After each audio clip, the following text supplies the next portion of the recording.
talking about the season and the nominees. One of those is joining us as we speak. She is Carey Purcell.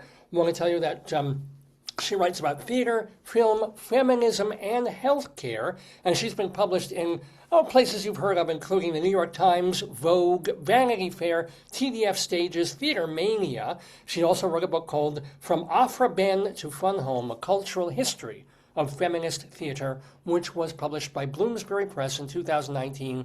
Won't you kindly welcome back to the neighborhood, Carey Purcell. Hello, Carey. Hi, how are you?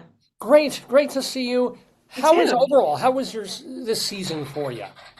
I really enjoyed it. It was fun. A lot of shows I felt like gave audiences permission to laugh and be unapologetically silly, and I think we all really needed that. It felt kind of comforting in a way, like theater really was an escape, which I think we all need.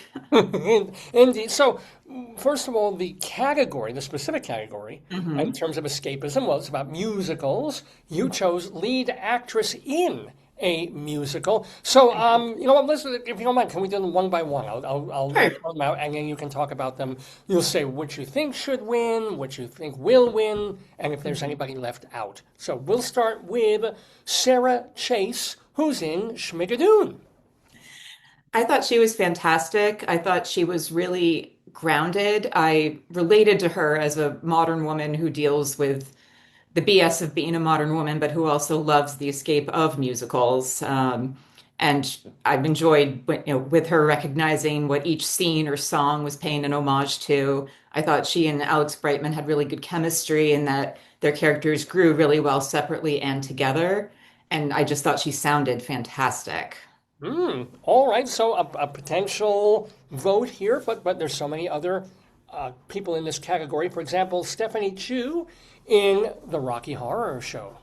Oh, she was good. This category was just a barrel of riches for us. There were so many great performances this season, and they were so different as well. A really wide variety of roles and shows are represented in this category. Stephanie was, I loved how her character evolved and how subtle she was, given everything that was going on stage in that show, and all of the amazing costumes and hair and makeup and set. I mean, every aspect of Rocky Horror was just really wonderfully realized, I thought. But I kept going back to her because she was doing so much non-verbally. And I could really see her character grow in agency, curiosity and agency sexually. And one thing that stayed with me long after I saw the show was when they're, spoiler alert, when she and Brad are about to leave the castle, she gives the group of people still there this backward glance. And I was thinking, oh, she doesn't 100% want to leave. Like, Mm. and she's going to take what happened tonight with her. And I found myself debating with my date after the show if she and Brad would get married and what their sex life would be like, because Andrew Durand also played Brad very well, and that he was a little bit more of a square. He wasn't as curious. So she just really gave a Janet that I'd never seen before. Nice. All right, so two, as you would say, very worthy contenders for this category, lead actress in a musical. But there's more. But there's more, including Casey Levy playing the mother in the revival of Ragtime. Excuse me. This Oh, is sorry. she is the person that I think will and should win. I thought she was absolutely remarkable in a role that, in stepping into it, she had some pretty big shoes to fill. I mean, Mary Mazzy's performance is treasured.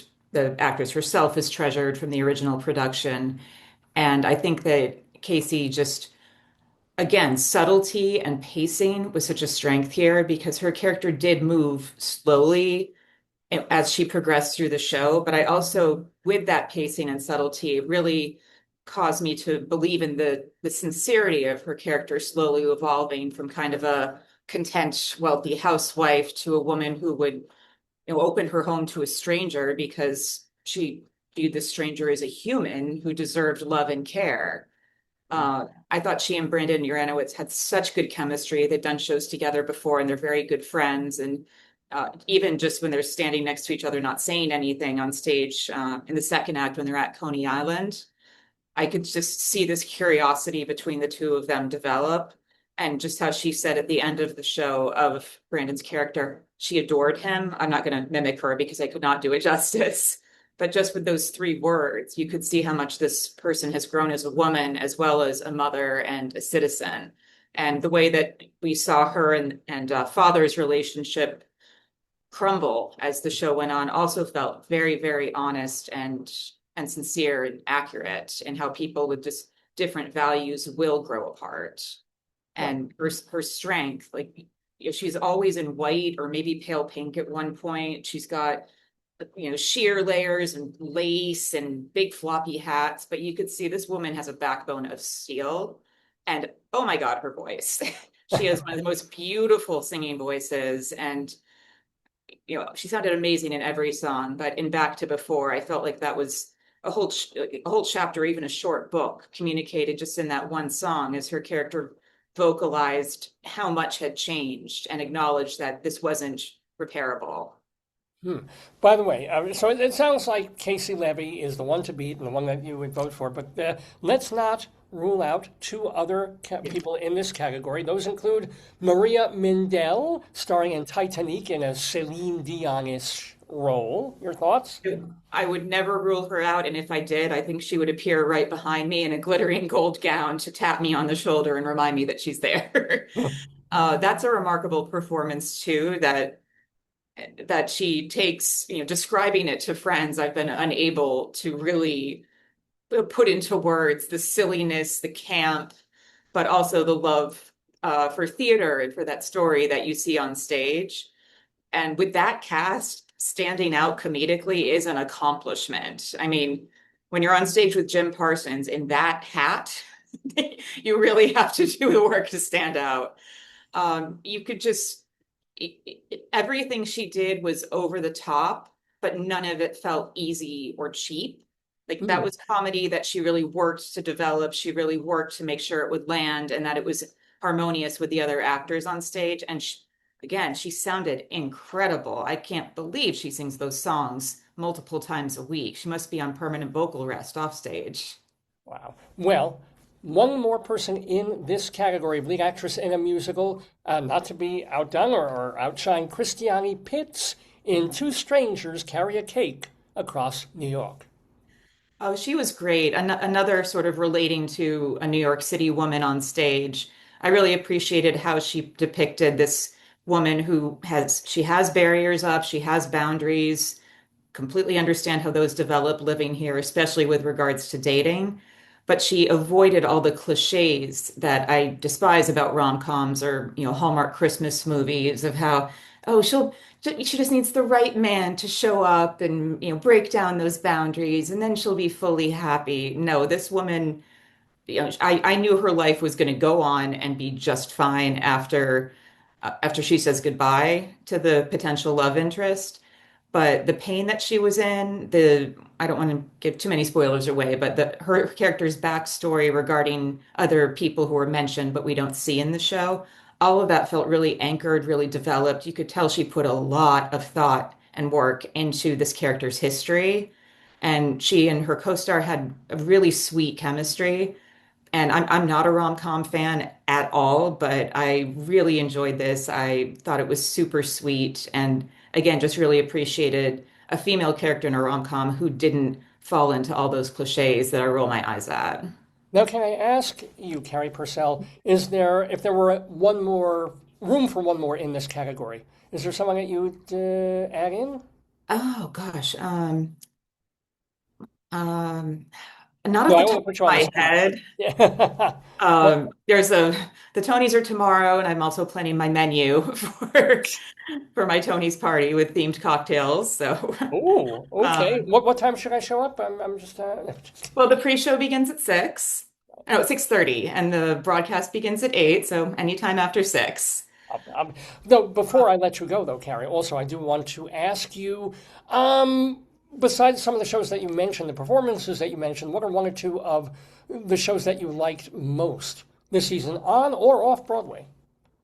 I really love The Fear of 13. I was kind of shocked it didn't receive nominations. I thought it was very well written. I'm a big fan of Lindsay Ferrantino's writing. I've seen a lot of her work. I thought the leading actors, Tessa and Adrian, were both absolutely fantastic. That was a show that just kind of haunted me when I left the theater. I couldn't stop thinking about it and I couldn't stop telling people about it. Personal plug, I did interview Tessa and Adrian for Vogue, and hearing about their process in creating that show was really fascinating. And I love that it's partnered with the Innocence Project. I love that exonerated former prisoners are seeing it every night. I mean, the opening night bow, someone handed Adrian Brody flowers and he tossed them up to the real life Nick, the inspiration for the show. Nice. But to answer your previous question, I really enjoyed Leah Michele in Chess. I thought, again, amazing vocals. Her character is very tricky. Florence is kind of a cipher. There's not a lot to work with, and I think she did a lot with what was there. And I admittedly wasn't really a fan of the book of the musical, and I thought it limited all of the amazing actors on stage. But I really thought she sounded amazing. I thought she worked very hard with what she was given. And if she had been given a more skillfully written book, we would have seen even more, and she probably would have been nominated. All right. Well, boy, oh boy, it is so great listening to Carey Purcell talk so succinctly and yet so thoughtfully about all these shows, all these characters. I want to tell people that you have a website, careypurcell.com, Carey, like the Joni Mhm. Mitchell song, Carey Purcell, two L's, dot com. Also get her book, From Opera Ben to Fun Home, and read her and have a wonderful Tony. Should I bring Entenmann's? What should I bring? Bring some citrus, lemons, limes, and oranges as garnishes for the cocktails because I'm making a thyme bourbon cocktail. That's the Time Warp. Oh, And are there any other show connected?